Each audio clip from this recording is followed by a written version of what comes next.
A couple years ago, I started having a lot of pain in my left hip.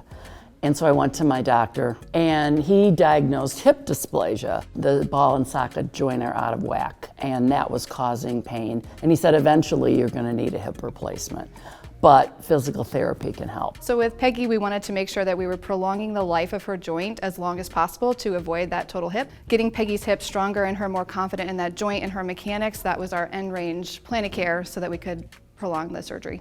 I came to Athletico because about 15 years ago I had ruptured my ACL and I needed a physical therapist to rehab that after the surgery. So I went to Athletico to a different location and was so happy with her that when this came up with my hip later, I just said, well, I want to do Athletico because I had such a good experience. Peggy has faced a lot of other joint pain and other issues sort of down that kinetic chain. She's diligent about working out. She works out with a personal trainer 3 times a week sometimes. So it's been working in combination, and we like to do that as therapists, especially hip preservation. We want to reach out and make a team effort and approach. So we'll work with her personal trainer to make sure that whatever she's doing, she's getting the best outcome, especially since multiple joints are involved.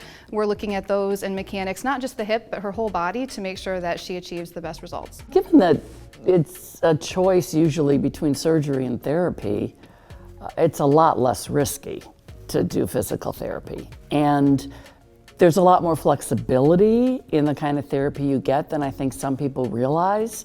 So there's really no risk or downside to giving it a try.